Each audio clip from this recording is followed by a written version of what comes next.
मो ना हूँ डाक्टर राधांत प्रहराज मु हूँ उत्कल सम्मेलन साधारण संपादक एवं भाजपार जन सक्रिय सदस्य। हाँ देखु आम 24 वर्ष पूर्व जो बजेट 24 वर्ष है जो बजेट देखी आसुलू से बजेट एवं ए वर्षर बजेट भितर गोटे मौलिक पार्थक्य रही से पार्थक्यटा है ए बजेट हूँ प्रकृत में वास्तववादी बजेट एथिरे कौन कल्पनात्मक जिनिस ना जहाँ सरकार प्रतिश्रुति देइछन्ति जनता को ता से सबू संक्रांत कार्य आरंभ करने की से व्यवस्था करिछन्ति एवं से अर्थ व्यवस्था करिछन्ति यह ही यार वैशिष्ट्य अटे। निश्चित भाव में आम एक विश्वास करुछु जो महिला मानकर भविष्य नहीं से उन्नति नहीं एवं लक्षपति दीदी कथा जो परिकल्पना करा जाइछि ताहा ओडिशा रे निश्चित भाव में कार्यकारी हम सफल हम ए आशा आम रखीचु एवं ए संक्रांत कार्यक्रम आरंभ होइथिबारु आमे माननीय मुख्यमंत्री एवं प्रधानमंत्री को धन्यवाद जनाउछु। मैरेज कला पूर्व सरकार सहायता जुगाई देबे विभिन्न। नमस्कार मो बसंत कुमार त्रिपाठी। तो आज जो बजेट उपरे बुद्धिजीवी सम्मेलन होउची आमर केंद्र मंत्री गिरिराज सिंह आसुचंती आमर मंत्री सुरेश पुजारी महोदय और राज्य सभापति महोदय अच्छा। तो आज ही मुख्य बजेट उपरे जो आलोचना है केंद्र मंत्री कहले जे ओडिशा को कौ भाव में साहाय्य करा जाई पारिबो ता छड़ा ओडिशा रे जो बजेट पखापाखि 3 लाख कोटी टंकार जो बजेट ए वर्ष घोषणा करा जाई एही बजेट रे अनेक उन्नयनमूलक कार्यक्रम हाथ को निया जाइछि एवं चाषी मानक पई कि जो भाव में मंडी समस्या रही ए वर्ष धान कलेक्शन समय जमती कटनी छटनी उपर आमर राज्य सभापति मनमोहन सिंह सामल कहले। तेणु ये सब दृष्टि को रखी जे आगामी वर्ष को जो भाव में मंडी गुड़ाक सब समस्या समाधान हो पार नूतन घर हवा सहित धानर केमती स्टोरेज करा जाई पारिबो ता छड़ा कोल्ड स्टोरेज केमती प्रत्येक ब्लॉक रे हो पारिबो सेति पई बजेट रे व्यवस्था करा जाइछि। तेबे गिरिराज सिंह आमर जमती ओडिशार जनसाधारण को मध्य वर्ष बहुत धन्यवाद देइछन्ति जे राज्यसभा लोकसभा एवं राज्य विधानसभा रे जो भाव में विपुल विजय बीजेपी को मिली से से ओडिशा जनसाधारण को बहुत धन्यवाद देइछन्ति। ता छड़ा आमर यही बजेट जो भाव में लोकाभिमुखी बजेट एथिरे अनेक किसी उन्नयनमूलक कार्यक्रम आवश्यक ओडिशा को राज्यर एक विकसित राज्य करने की लक्ष्य रखी कि भाव में 7.2% हिसाब से जमती ओडिशार विकास दर आगू को बढ़ी चलो तापर आमर पदाधिकारी माने राज्यर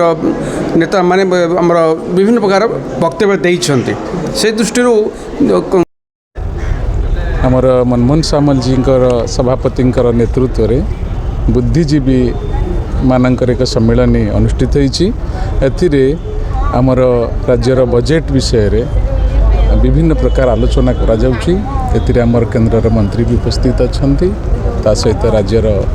मंत्री सुरेश पुजारी जी भी उपस्थित अछंती। यह आम एक गर्व गौरव विषय आज राज्य बीजेपी एक गर्व गौरव विषय। धन्यवाद। गोटे कथा कह गले जो माननीय मुख्यमंत्री कहते जी गोटे गुरुत्वपूर्ण कथा आलोचना कौन कह सर। नरेंद्र मोदी जी कार्यधारा आज अनुप्राणित हो ओडिशावासी सरकार तैयारी करछन्ते। मोदी जी आमर केंद्रर प्रधानमंत्री तांकर जहाँ भी बाक्य रही सी पूरा करने सत चेष्टा करिसंती आगामी दिन में यह भी सफल करेंगे। Thank you. गुरुत्वपूर्ण बैठक करते आज राज्य सभापति गुरुत्वपूर्ण बैठक यहाँ गोटे स्वागत योग्य बजेट एथर बजेट सबू बजेट ठू यहाँ गोटे नियारा बजेट उपस्थापना करचंती आमर यशस्वी मुख्यमंत्री मोहन चरण माझी अध्यक्षतार यहाँ गोटे आमर मध्यवित्त परिवार एवं निम्न मध्यवित्त परिवार को अत्यंत सोहेला भाया बजेटटी होइछि। एभलिया बजेट बहुत विरल थिला ए राज्य रे एभलिया बजेटटी आमको निहाती दरकार थिला। अच्छा कौन कहबे जो आजिकल झील जन्म करे ଦେଖନ୍ତୁ ନାରୀ ଯୁଗେ ଯୁଗରେ ନାରୀ ହେଉଛି ଶକ୍ତି ସେପାଇଁ ଯେଉଁ ନାରୀ ଶକ୍ତିକୁ ଆଗକୁ ବଢ଼ାଇବା ପାଇଁ ଆମ ସମାଜକୁ ଗୋଟେ ଉନ୍ନତ ସ୍ତରକୁ ନେବା ପାଇଁ ହେଲେ ନାରୀ ଶକ୍ତିକୁ ଜାଗ୍ରତ କରିବା ପାଇଁ ସରକାରଙ୍କର ସବୁବେଳେ ପଦକ୍ଷେପ ଅଛି ଏବଂ ସବୁବେଳେ ନିଆରା ଭାବରେ ତାକୁ ଉପସ୍ଥାପନା କରିଛନ୍ତି ଏବଂ ଏଇଟା ବହୁତ ବଡ଼ ସ୍ୱାଗତଯୋଗ୍ୟ ଯେ ଗୋଟେ ନାରୀ ଶିଶୁ ଜନ୍ମ ହେଲା ପରେ ଯେଉଁ ସରକାର ଯେଉଁ ଘୋଷଣା କରିଛନ୍ତି ଏଇଟା ବହୁତ ସ୍ୱାଗତଯୋଗ୍ୟ। अटकी नथिले जहाँ जहाँ कमिटमेंट करथिले जहाँ जहाँ संकल्प पत्र आम लिखिचु प्रधानमंत्री मार्गदर्शन रे आमे गोटी गोटी संकल्प पत्र कालीर बजेट प्रतिफलित आम 90 भाग जिनस संकल्प पत्र जिनस गोटे वर्ष भितर इम्प्लीमेंट करूँ गोटे वर्ष भितर आम 90 भाग संकल्प पत्र को इम्प्लीमेंट करूँ 100 भाग कहले अत्युक्ति हम नहीं एवं सबू कार्यक्रम गोटे वर्ष आरंभ हो 5 वर्ष समय 4 वर्ष 4 मास पाखापाखि समय आम पाखे अच्छे बहुत समय आम पाखे अच्छे आम ताको साकार कर देखापी आम आम जो विकल्प 59% आम बजेट एथर लोकों खर्च करवा 1,70,000 कोटी 2,90,000 कोटी आम 1,41,000 विकास काम खर्च करवा 1,41,000 कोटी खर्च करने आम मेकानिजम को स्ट्रेंथन करिया पड़ो आमको आम सिस्टम को डेवलप करिया पड़ो व्यक्ति चरित्र बदला जाई न पारे किंतु व्यवस्था को बदला जाई परिवो व्यवस्था को त्वरान्वित कराई परिवो एवं आम आगामी दिन रे आम ओडिशा लोक माने सारा भारत वर्षर जो लोक माने अपेक्षा करचंती 27 लाख कोटी टंका इन्वेस्टमेंट सरकार आसबार 7 मास भितर 5 थर प्रधानमंत्री भारत वर्ष प्रधानमंत्री ओडिशा को आसवा 5 थर 19 दिन में गोटे थर आसवा